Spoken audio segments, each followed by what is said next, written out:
Namaskar and welcome to first ever Ipas Nepal Development Podcast.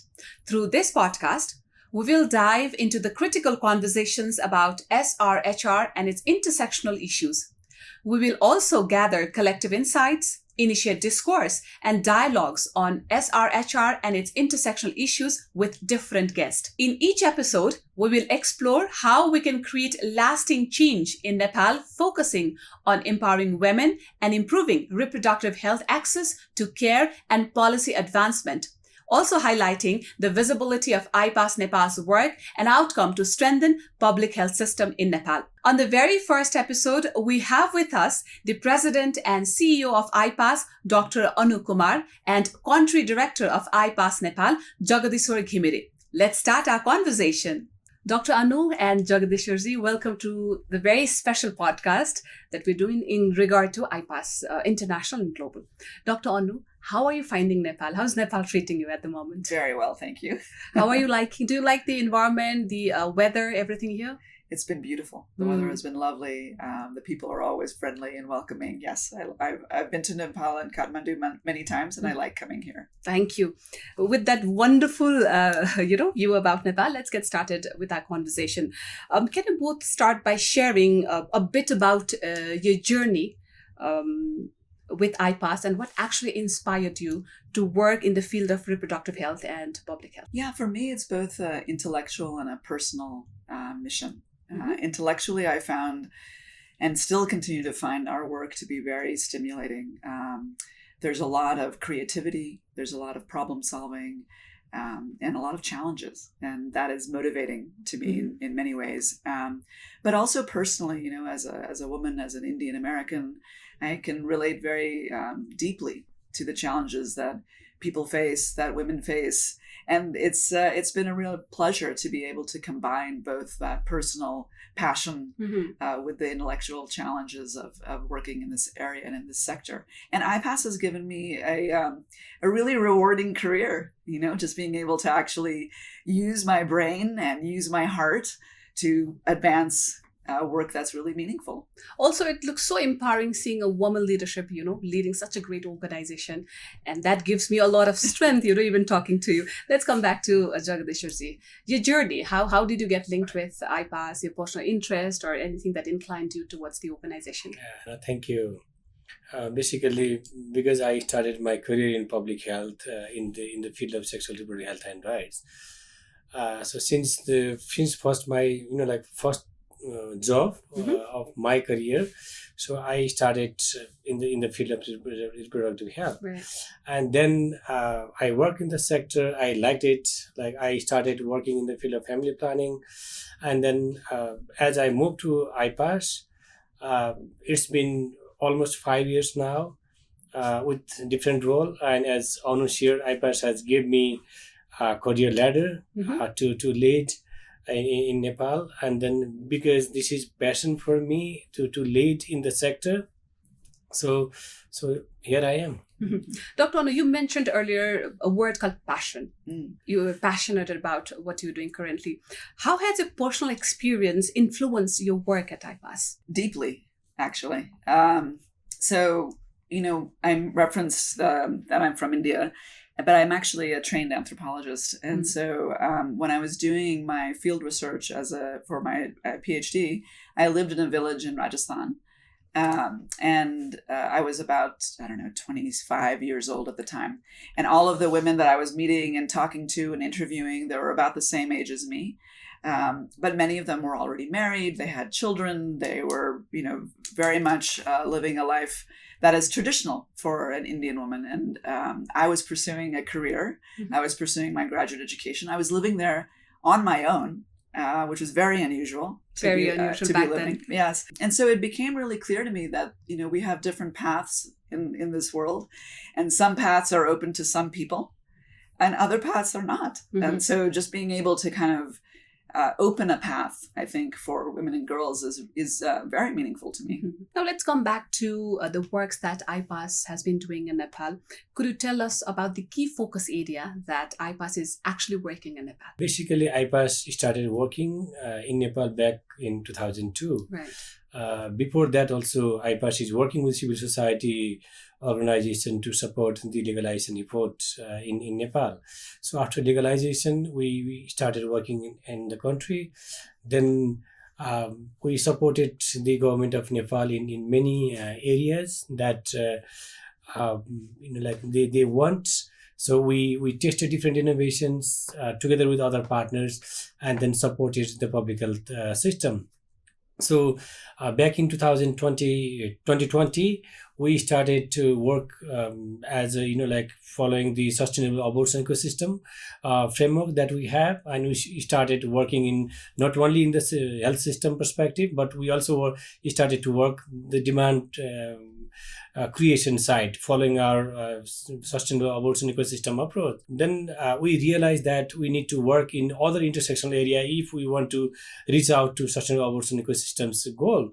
So we started working in other areas. So currently, IPAS, we have our strategic plan for next 5 years, starting from 2023 till 2028. So our focus area is, of course, the evidence-based abortion and post-abortion care, contraception, climate justice, linking with the resilient health system, gender-based violence prevention and response, humanitarian support, especially focusing on SRHR needs during humanitarian, and focusing on adolescent and youth. We are focusing on adolescent sexual reproductive health and rights. So these are the key priority areas for IPAS Nepal in next couple of years. How was the journey from past 2002 to 2025?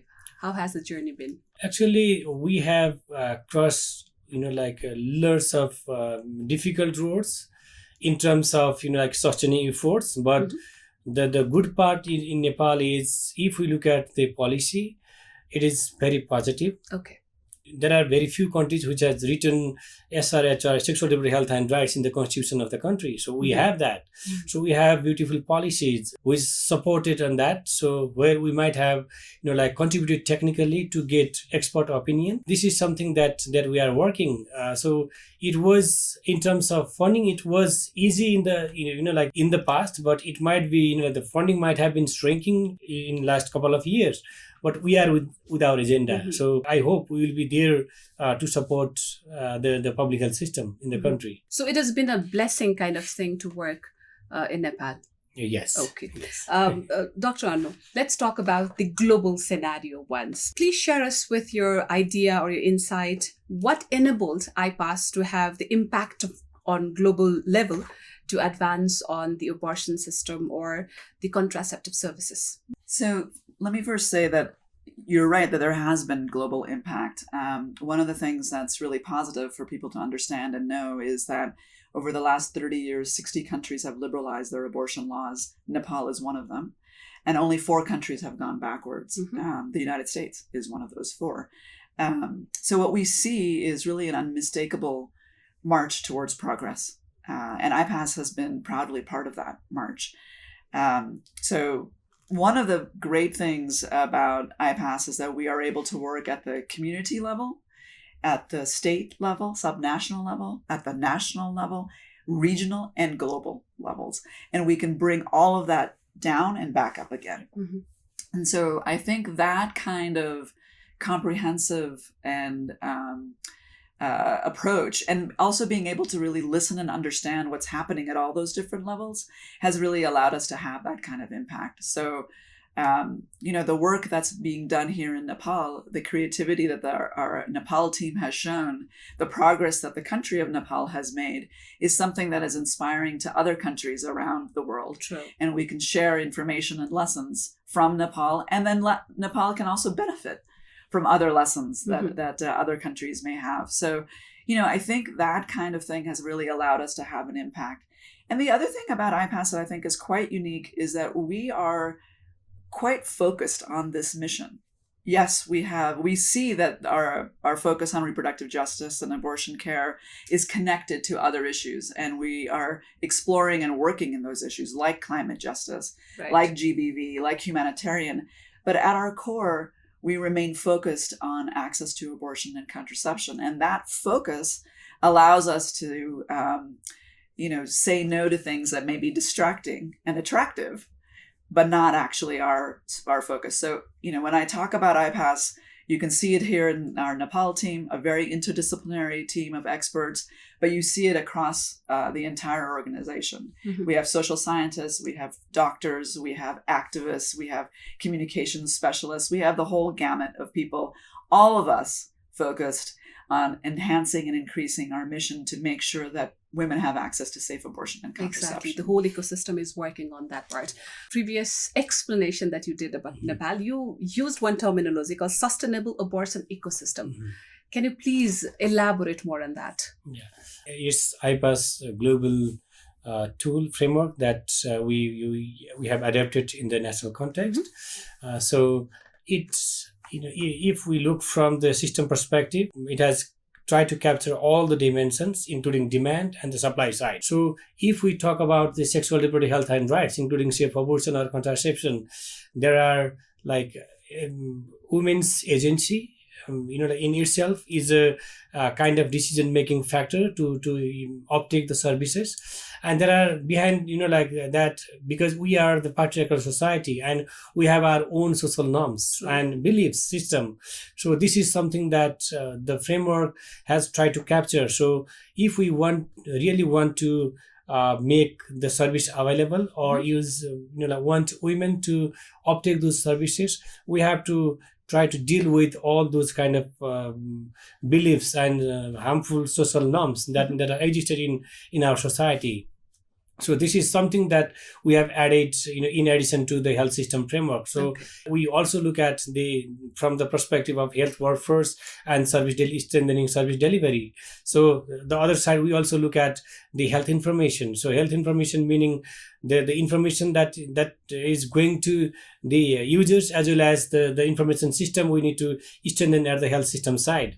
So we also talk about the logistics or commodities. So we also talk about the financing for the SRHR sector. If we look at the financing that is ongoing in the sector, it is very negligible as compared to the other sector. So the other two parts that we work, in this framework are the political support and the, our support towards policies. So these are the framework that we adapt in our sustainable abortion ecosystem framework. Okay. Yeah. Ma'am, do we need more allies for the global and national movements for sexual and reproductive health scenario and rights? Always. We always need more friends and allies. Yes, absolutely. I always say that IPAS will work with anyone who will work with us, because to have what we're creating here and what we're part of is a movement for reproductive justice. Absolutely. So yes, we need more allies. We need more friends. We need them at all levels and all parts of society. We need them in the private sector. We need them in the public sector. We need them everywhere. So yeah, I think we need as many friends as we can possibly have. And how can we, make such a scenario where everyone comes together for the common agenda? Well, I think we have to really think about how we can unite around a common agenda and a common goal. And I think we can, to some extent, around the Universal Declaration of Human Rights, which has been established as a global standard and encompasses many human rights or all human rights, and that everyone has, by virtue of being human. Right. And so this should be able to be a fairly easy sell that we have this in common. And that we should all work towards this so that all human beings can achieve the lives that they deserve. But I think that's not that simple. And certainly we know that in the work that we do. Not as simple as it sounds. Definitely not. And there is a lot of disagreement around it. So, while I think it might be easy to say that this is a common standard and a common framework, there are many who disagree with me. And I think so. I think it's quite a challenge, actually, to find like-minded friends and allies. How beautifully put together answer was that. Jagdishi, do we have strengthened agencies among the organization working on gender and SRHR in Nepal? Yes, of course. We are, in Nepal, I think the partner who are working in this sector, we are working closely. We have a certain, forum, a common forum where we can put our voice and agenda. Like, for instance, the reproductive health working group we call RSRWG. So where we also work, different SRHR partners come together and then discuss the challenges that we have. So as a partner who is working in this sector since long, we are also supporting other partners to strengthen their agency too. So it is a kind of complementary. So other partners might have supported IPAS too.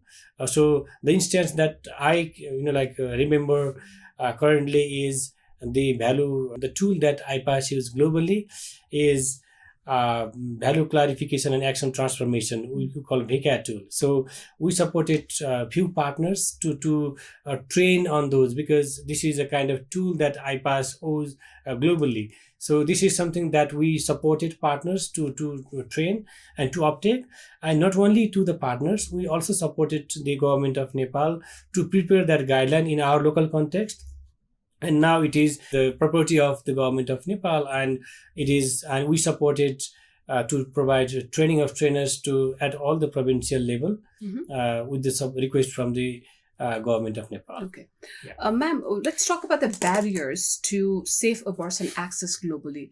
How has been the barrier? How challenging has been the journey? Very. It's not an easy path to follow.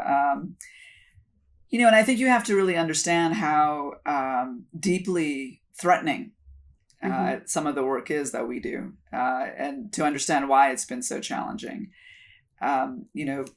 Abortion care, reproductive rights, contraception, these are all fundamentally challenging to the established social order, particularly patriarchal social order. So when we move to change that, there is a pushback. And that pushback comes in all levels and in all places. So if, Jagdish was talking about our sustainable abortion framework, in every single one of those components that he mentioned, from health information to political support, to financing, to commodities, there is a challenge. None of those is easy to do. The challenges change depending on the context, depending on the time. And so you always have to be vigilant. I mean, it's one of the things that I've learned over the course of my career. I had this thought when I was younger that somehow we would be able to solve this, and surely we wouldn't be talking about this anymore in 2025. But we are. We still are. We still are. And not only do we see progress, but we also see setbacks. Mm-hmm. And so there's a constant need to be vigilant and to be aware of what's around us and being able to fight back and counter the trend. It is that, as that adage says, one step forward, two steps backward, but you still make progress. Now let's come back to our society, which has always been very difficult to convince people, places, system, and everybody. What are the barriers in Nepal to amplify the sexual and reproductive health, including safe abortion services, contraceptives, gender-based violence, etc., etc.? I think this is a million tons question. So, especially in our context, if we look at the challenges, it lies in the both side. It lies in the demand side. There are certain understanding, or as I shared earlier, there are certain belief systems that we have. There are, and there are certain limitation in the supply side too. Like, for instance, if we look at if we refer at our recent study together with Family Welfare Division, so it shows that it's been 20 years of legalization of safe abortion in Nepal. So if we look at the knowledge about the legalization of abortion, it is 4 in out of 10 women, they know about the abortion is legal. They hardly know about it. They hardly know about it. So if they don't know, then it is very likely that they might uptake services which is not of the quality. So this is something and which is also indicated by the research itself. So if I refer the same study, 48% of women are uptaking safe abortion services from the legal sites, meaning there are still, more than half of women need to come to those sites. And why they are not coming, it is, there are many, what might reasons. be the reasons? That's where the challenge lies. For example, it is the belief system or the social norms that we have. So it's a belief in system Nepal. at Yes. the very outset. Yes, What belief would be system. this next The one? knowledge among women. Okay. So if we look at the decision making power, Mhm. so our women and girls, they are not that much like in forefront to make a decision about their own body. Mhm. So they need to rely on other Other family people. members and who are not supportive of them. Mm. Like who are also in a position. So if I look at the one of the studies that we conducted in to identify the fact barriers at the community level. So what we found was that the family members are the barriers to uptake the sexual reproductive health and rights, services. So this is something that are challenging. So it is with like the women and girls themselves in understanding, having proper understanding, and the societal system or value system that we have. And if we look at the supply side, so if we count at today, if we count the legally listed safe abortion service side, it is like if we look at the peripheral public health facilities, it is only 19%. So if we look at the broader perspective, including the the non-governmental sectors, 29% of them, they are providing safe abortion services. So which means still there is huge segment of population, they are out of reach of safe Exactly. abortion services. Mhm. And similar is the case with contraception. So we have a commitment to have all the 5 methods, temporary family planning methods, in all the peripheral health facilities. If we look at the availability, it is not as what we expected. Mhm. So, and if we look at the gender-based violence, it is a kind of socially acceptable. If we look at the research perspective, our demographic and health survey data shows that 26% of women, they think that the reason why their partner beat them, it is okay. It's okay. They have It is accepted socially it. acceptable. So which is wrong. So this is something that our belief system is Now, who's having. going to talk about it? Who's Mhm. going to take the action on that part? So I think this is something that the almost all the stakeholders knows, but we need to act on the root cause. So I think as a local government who are very close to the society and who is also responsible to deliver those quality services, I think they need to provide all those services Mhm. together with the partner or non-state actors who are there, who can work for advocacy and creating demand in at the society. Mhm. Also, the pyramid, the structure of our local governance or the system is very impactful at the very moment. They could have easily worked with the community or organizations like Yeah. Ipas in regard to solving this very particular issue. Well, Dr. Saab, there is another terminology. It's a global gag rule. The reinstallment and expansion of this particular rule significantly affected the global reproductive health. As per my understanding, as per my research, how did this policy impact safe abortion services and SRHR in Nepal? Yeah. So let me back up a little bit. The gag rule certainly gets a lot of attention and often makes it to the news. But there is actually another policy that is extremely significant, which is the Helms Amendment. The Helms Amendment is an amendment to the U.S. Foreign Assistance Act. So it is part of the congressional legislation on foreign aid that the United States government provides. And it has been interpreted as a complete ban on the use of U.S. government funds for abortion care. The language of the amendment doesn't state that, but the interpretation of it has been extremely restrictive, which means that no U.S. government funds can be used for any abortion care in any setting for any reason. So not just global health funds, humanitarian funds are also implicated in this. So for example, the Rohingya crisis that we saw a few years ago and is still really ongoing in Bangladesh, the United States government is one of the largest, if not the largest funder of the humanitarian assistance in that situation. Not a penny of those resources are being used for abortion care, even for the women who have been raped while they were fleeing Myanmar into Bangladesh. And there were many who were raped. So that is the existing policy of the United States government, even today. On top of that, we have the Global Gag Rule. The Gag Rule says that foreign nonprofit organizations cannot use even their own private money they've raised from non-U.S. sources for work on abortion care, on abortion information, referrals, and counseling. So what that means is that partnerships are deeply impacted. Absolutely. Jagdish was talking about the reproductive health working group that exists in Nepal. I'm sure that, I don't know this, but I'm sure that the U.S. government is not participating in that. Yeah, and what it results in are usually two separate streams of work. One stream that's work that includes abortion and comprehensive reproductive health, and another that does not. Mm-hmm. So the impact is a hugely inefficient use of resources. We've seen this in Nepal. Shortly after the law was passed, when the abortion was liberalized, we wanted to use, partners wanted to use Kathmandu Maternity Hospital as a training site. Mm-hmm. But it was actually the recipient of U.S. government funding at the time. And so even though the maternity ward was, of course, a perfect setting to provide training for abortion care, it could not be used because of the U.S. government. So separate training facilities had to be created.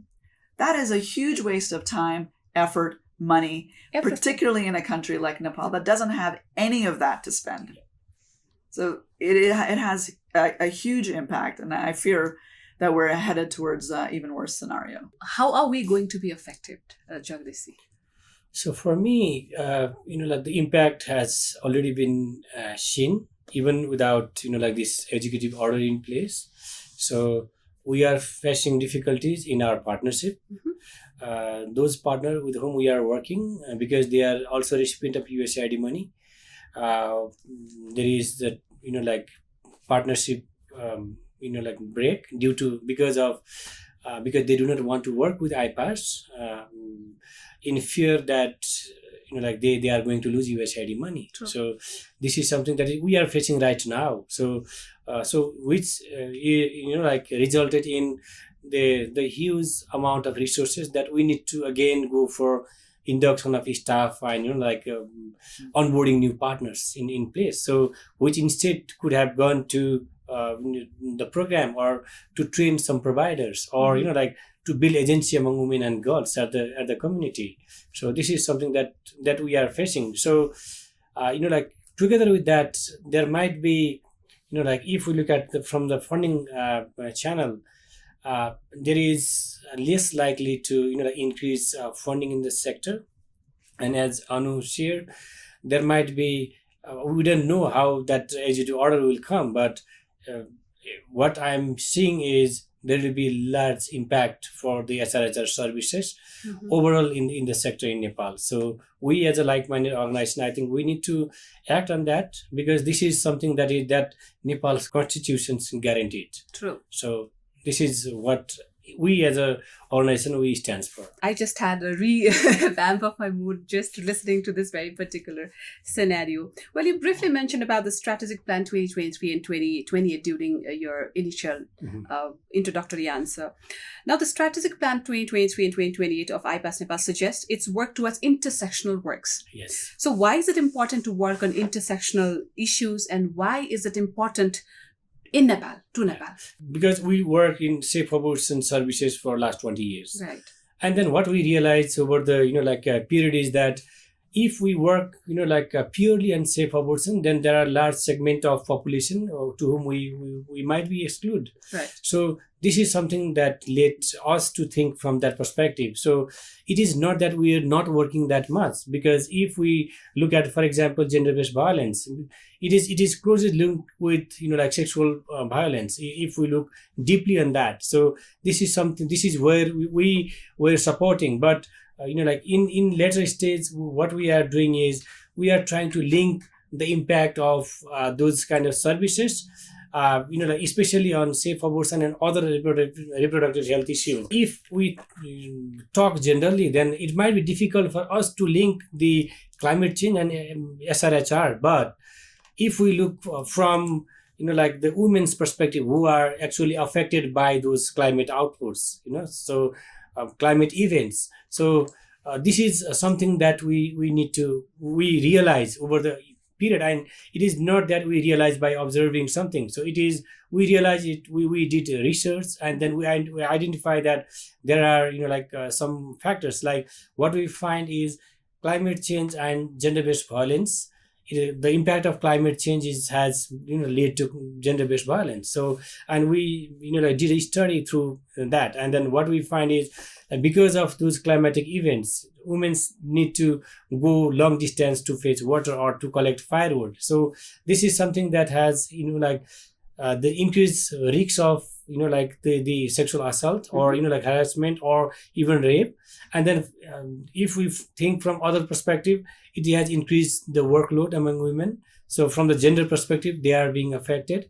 So this is, and from the other perspective, if because of, for example, flood, because of those flood, health facility or the transit, the way might have been swept away, and then they might not have access to the services. So if they do not have access to services, if they cannot get those kind of services, then there is high chance of having unintended pregnancy or unavailability of contraceptive services to women and girls, or even they might not be able to go for other maternal health care services like antenatal checkup or even institutional delivery. So there are lots of associated challenges. That's the reason why we moved in those sector. And this is the reason why we have also started working in SRHR in humanitarian setting. We have provided training to the health managers and the service provider on a minimum initial service package, especially focusing on Lumbini and Karali province. So we have started working in those areas. And if we talk about climate justice and reproductive health, we have built our framework. So we are ready to move because we have lots of experiences and the evidences that women and girls, they are badly affected by climatic events. So now it's time to move forward. I was actually going through the same Ipas Nepal's climate resilient health system framework on the pictorial aspect. It talks a lot. Yeah. It actually talks a lot. And Ipas works in many countries like Nepal, like Bangladesh, and I think Bolivia, which are impacted a lot by the adverse effect of climate change. So Dr. Anu, what can we learn from the work of Ipas in intersecting gender and SRH in climate work? Yeah, you're right. We're working currently in 9 different countries on climate and sexual and reproductive health and rights. I think we can learn a few things. One is that climate change is here with us forever, and we need to deal with it. Absolutely. And we need to adapt and learn how to be resilient. So I think that's one lesson. The other, really, and related to the previous question you asked about why work on intersectional areas, it has to do with the fact that we don't really think that abortion should be separated from other aspects of care, including climate and humanitarian responses, including GBV. Abortion is not thought of by a woman as an event that they think about for the rest of their lives. Right. We live full lives. We give birth. We have miscarriages. We get pregnant. We don't want to be pregnant. We use contraception. Nobody thinks of an abortion as the singular defining feature of their life. So it shouldn't be separated and put apart. It should be integrated with all other aspects of work and care, including these intersectional areas that we've been working in. So one of the motivating features of us working in climate and GBV and humanitarian is that we firmly believe that abortion care should not be isolated and set apart. It must be integrated. Having said that, let's talk about the most vulnerable population in Nepal. How has Ipas is planning, or how has Ipas Nepal plans to amplify its work to ensure that the most vulnerable population of Nepal can have the access to SRHR services? Again, this is a beautiful question. For us, with the limited resources, I think this is the time for us to focus on those marginalized and hard to reach areas. Because Ipas, we worked in the peripheral public health system, to strengthen public health system, and I think we are the organization who supports the Ministry of Health and Population at the federal level, province, and the local government to expand safe abortion services in public sector, where almost other partners, very few partners are there. So we can claim that as a partner of choice for the government of Nepal to support in this sector.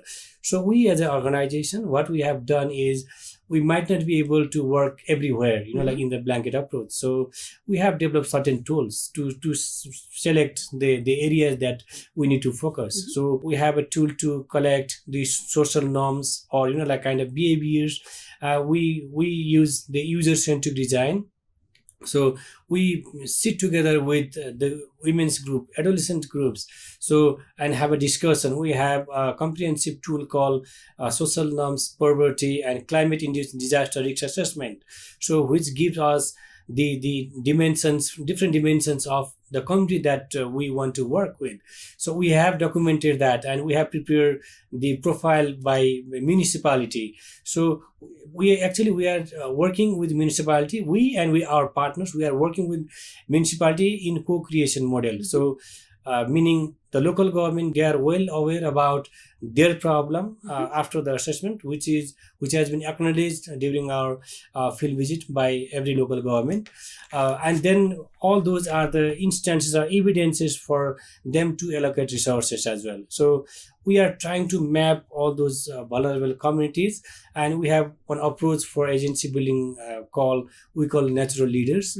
So we are trying to find women and girls from the vulnerable communities to work as a candle to lead the light for SRHR services in the community, so that we might not be able to go to every household, but the people who are self-mobilized and motivated to work in their community and go at discuss during their personal time, like while going to the field or while going to jungle to fetch firewood, so they can have their discussion. So we have a program called this community action, reflection, and transformation, we call CART in short list, so in abbreviation. So this is something that we are trying to reach out to those community with the SRHR messages, and to reduce the burden due to the unsafe abortion. And actually they are not only talking about safe abortion, they are talking broader spectrum of sexual reproductive health and rights, including the impact of climate change on SRHR. Let's say no stone unturned to actually address this particular issue. Dr.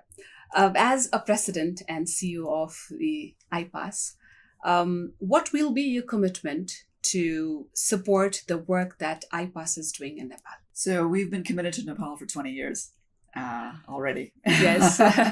And that means a lot to most of the Nepali people. It means a lot. Yeah, well, it means a lot to me too. I think, we are here. This is one of the beauties of Ipas. We don't, because we don't work on a project by project basis, we work on a programmatic level. And so we have the ability to stay and think over the longer term, what's needed over a 20-30 year period, and continue to work in that vein. So yeah, my commitment is to continue to try to support the work that our team here is doing, to bring as many resources as possible, knowing that the resources are limited and there's so much demand. And to highlight and showcase the important and exciting work that's taking place here. Is Nepal different than the rest of the countries that you work with? Different in what way? In a lot of ways, like people, places, their observation, techniques, the way they perceive things, education, knowledge, acceptance. Every place is different, right? I mean, every community, every culture is different. And so, yes, there are particular things that Nepal has that other places don't. For example, it has the commitment of a government that is interested in working at the lowest possible level. And so that is not true everywhere. It has but it also has special constraints. Nepal, as you well know, has gone through a lot of political turmoil. True. And it's still grappling with that turmoil and the aftermath of that. So I think there are special challenges, but one of the beauties of the work that Ipas does is that we are able to really contextualize our work and take our global thinking and localize it and make it relevant for the current context. And that's done through experts, through consultation, through really truly partnering with people and understanding what their needs are before jumping in. So yeah, I mean, I think Nepal is unusual, and yet it is in many ways the same as work that I see all over the world. You know, it's nothing is ever done. It's all a work in progress. Okay. Ma'am, very interesting question coming up. I really want to know how the world is taking the Trump's administrative action regarding our thing here. Well, we haven't yet seen what's going to happen in terms of the gag rule. But I think we do know the signals that they've been sending. Well, actually, they're not even signals. They're quite explicit. They're in Project 2025, the document that was framed and used in the campaign. And it's clear from their initial days that they're actually following that as a blueprint for policy.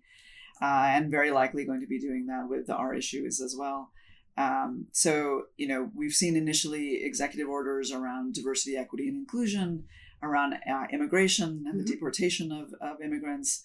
And we're expecting similarly dire pronouncements for abortion access.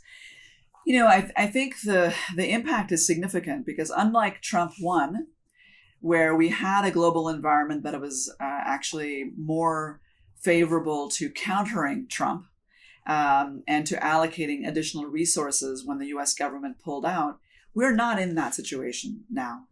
The world has changed. And we are facing the rise of nationalism around the world, not just in the United States.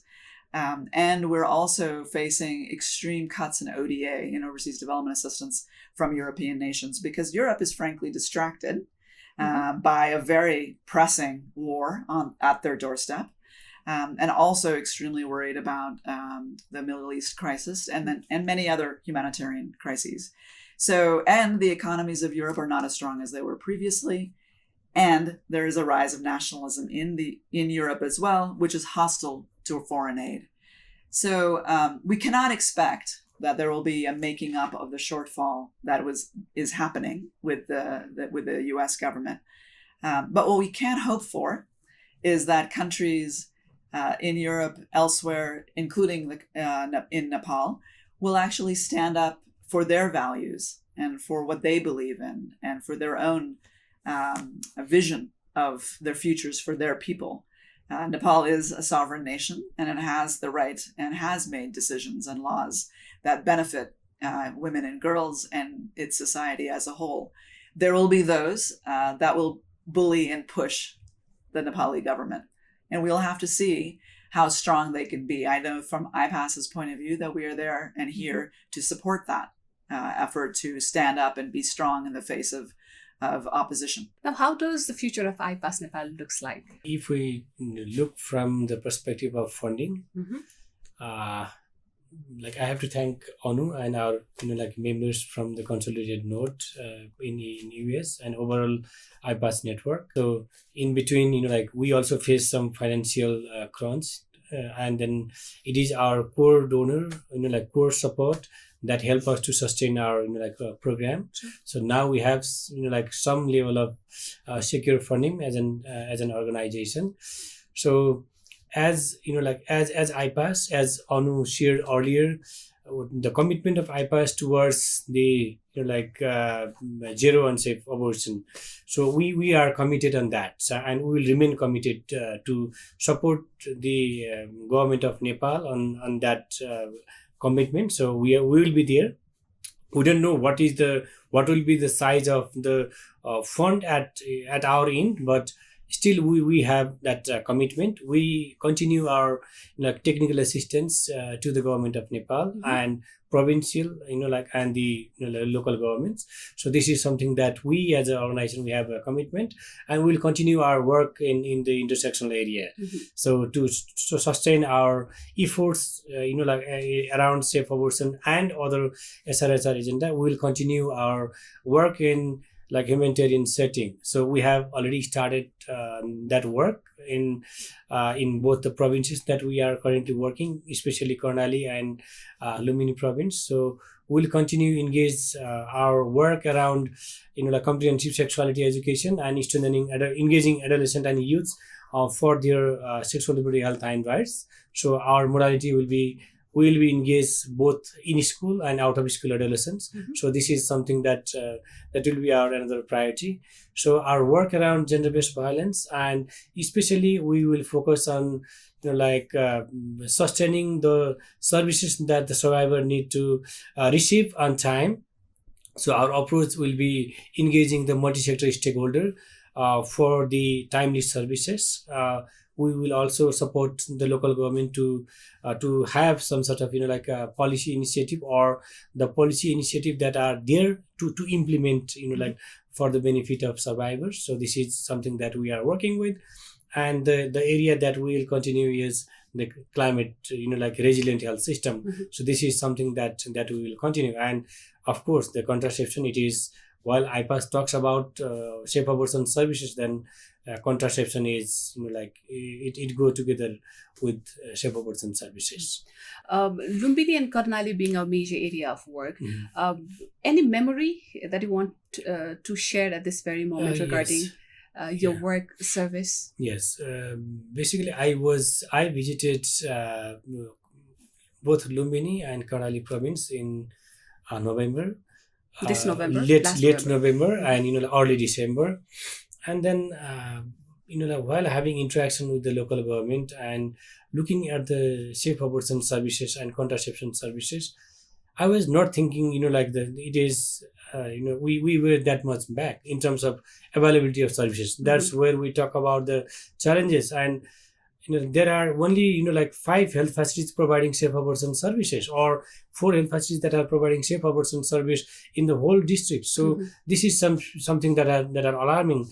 While if we interact with the provider, there are lots of cases which are coming with some sort of complication without having proper counseling, and paid so much high cost for the medical abortion pill.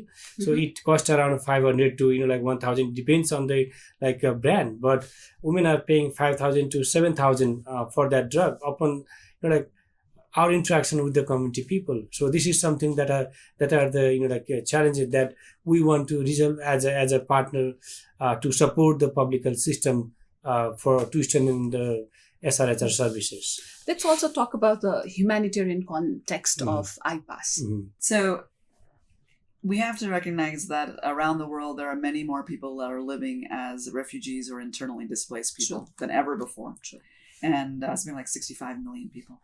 And that's a lot. That's a lot. Yeah, that's double the population of Nepal. Exactly. So, and half of them are women and girls.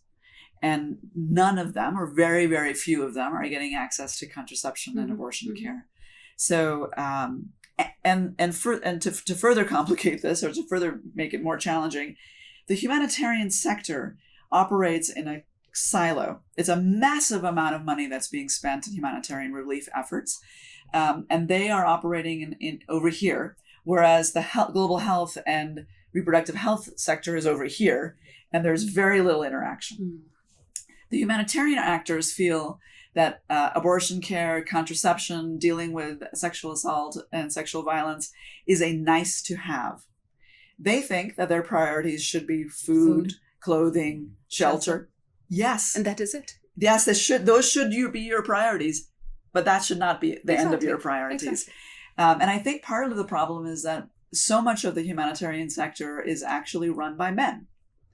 And not just who run these agencies that are involved in providing relief efforts, but in the donor community.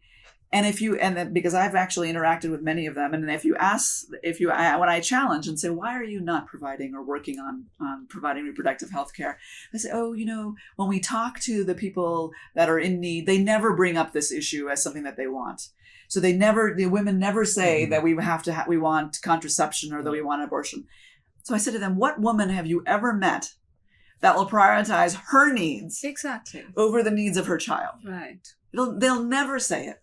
They'll never say it out loud. So where is the gender analysis of what do people actually need? If you ask a woman, if you've been raped while fleeing conflict and you don't want a pregnancy, do you want to have an abortion? Yes, is the answer. So we have to actually ask people what they need and what they want, and then we have to take that information and take it all the way up so that the systems change and move. So I am very excited about our work in humanitarian sector and in the work that Jagdish is doing here in Nepal, because this is a huge, massive need. Millions of people are in need of reproductive health care, and if we can start showing that not only do they need it, but that it can be provided in a way that's efficient and useful, then I'm hopeful that we can transform an entire sector. And it starts with the work that we're doing here in Nepal, the work that we've done in Bangladesh, and in many of our countries, because let's face it, so many of our countries are actually experiencing humanitarian crises. Are we catering this particular need in Nepal? Yes. So actually, in IPAS we are working in the sector. Especially, we began our work in the humanitarian sector with the mega earthquake in 2015. So we supported the public health system to restore the services as soon as possible. So because many of the facilities were damaged that time, we also supported to have abortion service available in those kind of setting in coordination with the health office and other actors in the sector. So we started that journey, and actually we are trying to link this humanitarian work, as Anu rightly mentioned. If humanitarian setting, then we only focus on the other sector. SRHR is not a kind of priority. That's where we want to work. That's where we are focusing during our implementation. So for example, in recent earthquake in Jajarkot, people were focusing more towards the house. Yes, it is needed, but together with that, there were other needs as well. So we also started supporting that. And then what we realized is at the time at humanitarian crisis, women and girls, they are the most negligible people in the society, and then there are high risks for them to have many challenges on their own, because they are the one who need to take care of the children. They are the one who need to take care of their all those household chores, and then including the cattle. So this is something that led us to think about that. Then what we realized is how can we engage ourselves. So we initiated few activities in our from our resources, especially from our internal resources, and some donor funding. So what we are doing is, we are in the health system. We are, as I shared earlier, we are providing trainings on minimum initial service package, which is of course at the need of during the time of humanitarian crisis, the women and girls, they can go there and then uptake services, and which is again communicated by the community workers at that particular community. So linking with that, we are also trying to link with the disaster management system. So we are working with a district disaster management committee and municipal level disaster management committee. So we are working very closely with them. We are providing the first aid training to the community people to respond the need of the local people at the time of humanitarian setting. So which is kind of a new area for IPAS, and we are trying to link SRHR services in all those areas. So we are providing, we are working closely with province and the local government in mock drill. So this is something that we are working with the local government. So, and in addition to that, we are also supporting the health system, municipality, and the health system to have preposition of certain type of commodities, including the medication at their space. So this is something that we are working in the humanitarian crisis. Among many good works that IPAS does, I think this particular work needs to be acknowledged by everybody here in Nepal. That's a great thing. Now, meanwhile, let's talk about the future priorities and work aspects that you're planning for Nepal. Basically, our priority is, as I shared with you earlier, we have from our current strategic plan, we have 6 priority areas. So these 6 priority areas will be the priority for Nepal, in future. So safe abortion and post abortion care, it will be a priority. So in that particular area, our focus as a global safe abortion organization, our focus will be more towards the abortion self-care. So that's where we need to, we should head. So this is something that we need to work together with, the government and the civil society actors. And then, expansion of safe abortion services in hard to reach areas, in the public health, peripheral public health facilities, so that, women and girls who need those services, they have easy access to the abortion services. And then if we look at the data of our maternal mortality, still 5% of the maternal mortality is due to the abortive complications. So we want to make it zero. So as an organization, we have that vision. So this is something that we collaborate with the Ministry of Health and Population and, all three tiers of government. So the contraception, of course, will be another priority area.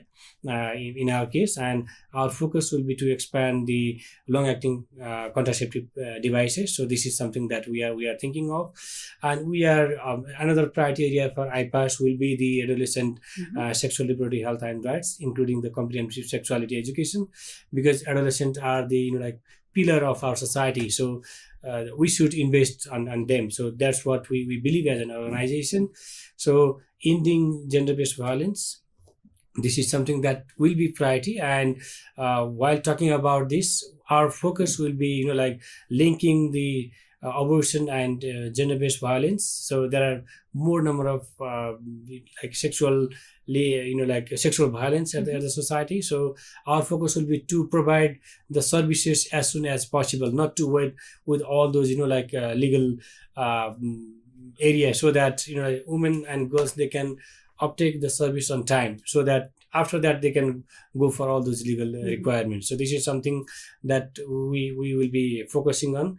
And then of course the climate resilient health system is another priority. That will something that will continue. Okay. So this is something that we are thinking of. I think we talked about the good work that Ipas has been doing globally and locally. So as a president and CEO of the organization, ma'am, your final words. My final words, I guess, are to encourage Nepal and Ipas Nepal and our partners to continue to push forward and make progress on this issue. We've come a long ways, but we still have work to do. And so I encourage us all to have the fortitude to continue. Jagdishji, the person behind Nepal who's leading the organization, your final words. I think I need to thank the government of Nepal for the commitment that they are showing, and the partners with whom we are working. So we want to work together in the future in collaboration, not in silo, and we want to strengthen the public health system at all levels. So as a well-wisher of the organization, please accept my gratitude for being great, for being wonderful, and doing the wonderful work for women, children, and everybody, not inside Nepal, but globally. Thank you very much for your global concern. Thank you. It's great talking to you. Thank you. Thank you so much.